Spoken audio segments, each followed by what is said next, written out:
What's wrong with Angel Reese's shot? The recent release of Angel Reese's practice footage has sparked intense debate across social media, and the numbers tell a story that's impossible to ignore. While Reese continues to position herself as the queen of the WNBA, the evidence from both her on-court performance and training sessions suggests a different narrative. Meanwhile, Caitlin Clark's unprecedented impact on the league has created a chasm so wide between the two players that it's reshaping how we evaluate star power in women's basketball. I mean, guys, this is just, she's putting in extra work with pads and fighting through contact. Well, number one, they shouldn't even have pads. And there should be a third person down there, but that's okay. I mean, nothing's going right here. I don't know why she keeps dropping her hands every time she goes to shoot, but she does, and that gives everybody a chance to come in and block her. Chicago Sky fans got an unexpected glimpse into Angel Reese's training regimen when practice footage surfaced showing the forward working on fundamental basketball skills. What should have been a routine training session instead became a viral moment for all the wrong reasons. The footage revealed a player struggling with basic shooting mechanics, particularly on layups, shots that any professional basketball player should convert with consistency.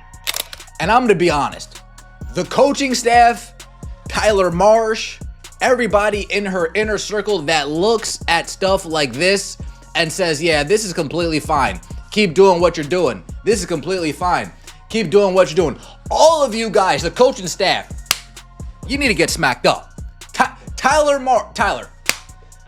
you need to, dude, the guy behind Angel Reese looks shorter than me. I'm a pure human being. I'm a regular human being. This guy is shorter than me, dude. In the viral clip, Reese can be seen practicing layup drills, but the execution was far from professional standard. Basketball analysts quickly pointed out fundamental flaws in her technique, noting that she appears to use her palm to push the ball rather than controlling it with her fingers, a technique that's virtually unheard of at the professional level. Some fans captured the sentiment perfectly, stating they initially thought the footage was just a joke post due to the unusual mechanics displayed. Look, we got to be honest about Angel Reese here. We've got to be honest. She can't score layups. That's a fact. That's a fact, and we need to question. Angel Reese needs a new trainer. I said it over the summer. Why? Because Angel Reese was practicing tween sidestep middies. Like, I'm gonna tweet it out. And I'm like, why are people surprised? Why are Sky fans surprised that Angel is still struggling with layups? The practice footage becomes even more concerning when viewed alongside Reese's current season statistics. She's shooting an abysmal 31.1% from the field through 6 games, with particularly devastating numbers on layups, converting just 31.5% of her 54 layup attempts. To put this in perspective, these are statistics that would be concerning for a high school player, let alone a professional athlete earning a WNBA salary. With 54%, and then right at third place you have Angel Reese with 54 with a 31% shooting percentage, man. Man, honestly. Basketball shooting coach Adrian Ross provided a detailed analysis of Reese's practice footage, highlighting multiple mechanical issues that explain her poor shooting performance. Ross noted that Reese's offhand completely covers her face during her shooting motion, with her palm facing inward, a positioning that's odd and counterproductive to proper shooting form. And then you get to Angel Reese, and she's at 31.5% of her layups. She's attempted 54. She's made 31.5%. And she is, as I scroll down, she's the lowest in terms of making her layups. If you are enjoying, please subscribe. Perhaps most concerning is Reese's tendency to shoot from her hip rather than her shoulders, despite standing 6'3". As one analyst noted, when a player shoots from the hip, it's indicative of a player's lack of adequate size and strength. But Reese is neither frail nor weak. This fundamental flaw in her shooting mechanics explains why her field goal percentage has actually declined from her rookie season's already poor 39.1% to this year's catastrophic 31.1%.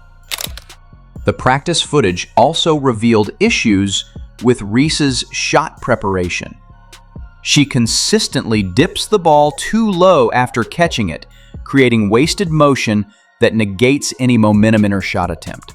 Her legs aren't properly bent, forcing her to rely too heavily on her upper body for power, a recipe for inconsistency that shows up clearly in her game statistics. Reese has a tendency to shoot from her hip instead of her shoulder sometimes. Granted, not everybody will have textbook shooting form, and that's okay. In Reese's case, however, the fact she is shooting from the hip at 6'3" is inexplicable.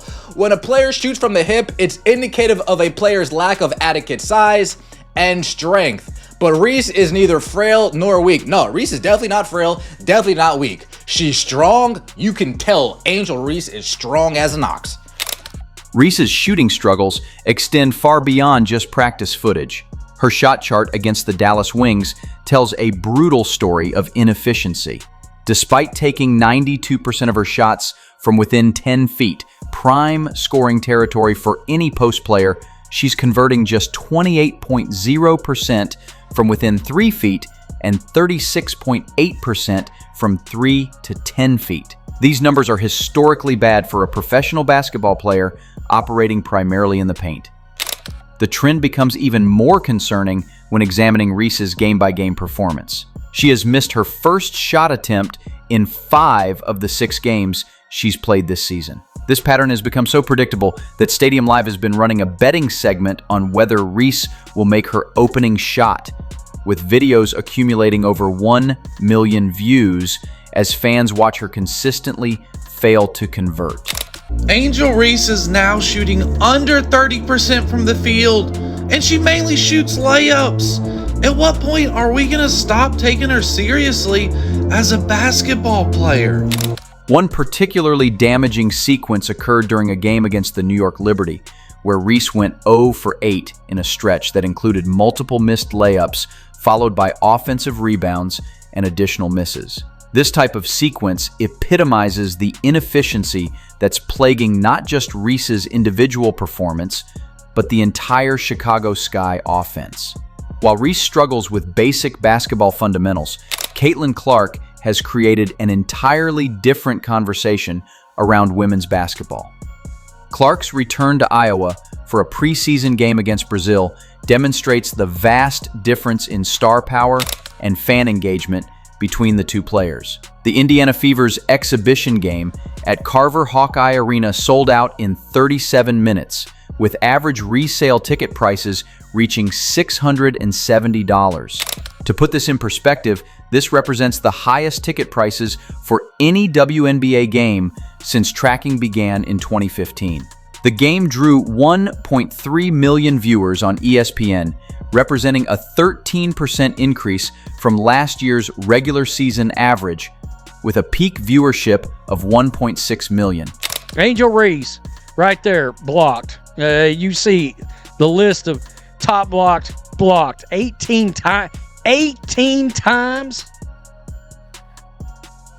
She got some janitors to help her practice. I mean, it kind of looks that way. This drill isn't realistic. They need a third defender. She's always triple team because of her gravity. Clark's performance in the game justified the hype. She scored 16 points on 6 of 10 shooting, including 4 of 6 from three-point range, while adding 6 rebounds and 5 assists in just 19 minutes of action. Her opening shot, a signature deep three-pointer from beyond the logo, sent the crowd into a frenzy and perfectly encapsulated why fans are willing to pay premium prices to watch her play. The economic disparity between Clark and Reese extends far beyond individual game ticket prices. According to Indiana University finance professor Ryan Brewer, Clark was responsible for 26.5% of all WNBA economic activity during her rookie season. His projections for the 2025 season suggest Clark's economic impact could eclipse $1 billion, a staggering figure that demonstrates her transformative effect on the league. Clark's influence on ticket prices is consistent across all venues. Fever home games are averaging $197 on the secondary market, more than double last season's $92 average. Away games command even higher prices, averaging $272, a clear indication that fans are following Clark regardless of where she plays. The contrast with Reese's drawing power couldn't be more stark. While specific attendance figures for Sky games aren't detailed in available data, the viral nature of Reese's practice footage and consistently poor performance metrics suggest a player struggling to maintain relevance in an increasingly competitive landscape for fan attention. Caitlin Clark entering the league last year was responsible for 26.5% of all of their economic activity. So revenue from merchandise, which again, with the CBA as it is currently, she doesn't see a dime of any of that. TV, and then ticket sales, obviously, which again, they don't get anything from that. We know that wherever she goes, she's selling out arenas. The ticket prices skyrocket. Like even trying to get tickets to Carver Hawkeye Arena when they played the Brazilian national team at her old school was just insane prices. If she's going on the road, wherever she's going, ticket sales jump by 140%. Average is $312. Like that's crazy. Perhaps most concerning about Reese's current trajectory is the apparent disconnect between her self-perception and actual performance. Despite shooting percentages that would embarrass most recreational players, Reese continues to position herself as a premier talent deserving of equal recognition to players like Clark. This disconnect becomes even more apparent when examining Reese's social media presence and public statements. While Clark lets her performance speak for itself, generating organic excitement through exceptional play, Reese appears to be pursuing attention through other means, a strategy that's failing to translate into either improved performance or increased fan engagement. The practice footage represents more than just poor shooting mechanics. It reveals a player who may not fully grasp the level of work required to compete at the professional level. When fundamental skills like layup technique remain unaddressed despite access to professional coaching and training facilities, it raises serious questions about both work ethic and basketball IQ. In a professional basketball league shooting 30%, you're the laughing stock of basketball. You were airballing in this game, getting your shot blocked like over 5 times, man, and you're still running your fucking mouth like this, man. If I'm the laughing stock of the basketball world and I can't make layups, bro, I'm not talking like this until I get my shit together. This is what we talk about. She runs her fucking mouth like she's out there tearing the basketball court up, man. When she's really stinking it up every game after game after game. And then you want to talk shit to people like this, man. It's amazing. The coverage surrounding Reese often focuses on her rebounding ability. She's averaging 12.3 rebounds per game this season. While rebounding is certainly valuable, the emphasis on this single statistic often obscures the massive deficiencies in other areas of her game. When a player is shooting 31% from the field, while primarily operating within 10 feet of the basket, rebounding becomes a necessity rather than a luxury. Media outlets have been reluctant to provide the kind of honest assessment that Reese's performance demands. Articles continue to frame her struggles as growing pains or adjustments, rather than acknowledging the fundamental skill deficiencies that the practice footage clearly reveals. This soft treatment does a disservice to both fans and Reese herself, who clearly needs honest feedback to improve her game. The release of practice footage showing such poor fundamentals raises serious questions about the Chicago Sky's coaching staff and player development program. When a professional player is displaying high school level mechanics in practice, it suggests either inadequate coaching or a player who's resistant to instruction. It is an improvement. She shot like 42 last year, and teams know that she gets swatted every time. There's more of a scout on her now than there was last year. But and it's hard, like sophomore slump, like it is what it is. It's a real thing in a lot of situations. Sophomore slump's a real thing. Like to act like any of the sophomores Observers have noted that the trainer working with Reese in the footage was offering praise for shots that demonstrated poor mechanics. This type of false positive reinforcement can actually hinder player development by failing to address fundamental flaws that need correction. The Sky organization's decision to release or allow the release of footage showing such poor technique suggests either a lack of basketball knowledge within the organization or a concerning level of acceptance regarding Reese's mechanical issues. Reese's struggles and the subsequent viral criticism highlight a broader challenge facing the WNBA as it seeks to capitalize on increased interest generated by players like Clark. When a high-profile player consistently fails to meet basic professional standards, it can undermine the credibility of the league as a whole. The contrast between Clark's sold-out arenas and record viewership numbers versus Reese's viral practice fails creates a narrative about the quality gap within the WNBA that the league would prefer to avoid. While the WNBA has historically struggled with talent depth, the current season has made these disparities more visible than ever before. I gotta say this, who's working with you is also important. I don't know who the young man is working with Angel. I don't know if he's a part of the Sky organization or not. My guess is he's not. My hope is he's not, because there are things that need to be corrected, and instead I'm hearing him give like the nod, giving the praise to what she's doing, and maybe he's doing some correcting behind the scenes. I would think though that if she's shooting shots that are not lined up to the corrections he's desiring, that they wouldn't put that out in the public. So my guess is that the question facing Reese and the Chicago Sky is whether these fundamental issues can be addressed mid-career. Shooting mechanics that are this deeply flawed typically require extensive off-season work with qualified instructors, work that apparently didn't happen effectively during Reese's first professional off-season. At 23 years old, Reese theoretically has time to rebuild her shooting form, but the window for dramatic improvement is narrowing. Professional basketball careers are short, and teams won't continue investing in players who can't contribute efficiently on offense, regardless of their rebounding ability. The practice footage serves as a reminder that natural athleticism and college success don't automatically translate to professional competence. While Reese dominated at LSU, the WNBA represents a significant step up in competition and coaching sophistication, a step that she appears unprepared for based on current evidence. How good is Angel Reese? She's terrible. Like, I'm just going to be straight up here, and I've said it. There is no hate whatsoever. I hope she does good. I'm not going to wish upon anybody's downfall. I refuse to do that. I do not do that, okay? I don't. But I'm sorry, if you want my honest take, she's terrible. Angel Reese's practice footage and continued poor performance represent more than just one player's struggles. They highlight the vast differences in preparation, skill, and star power that exist within the current WNBA landscape.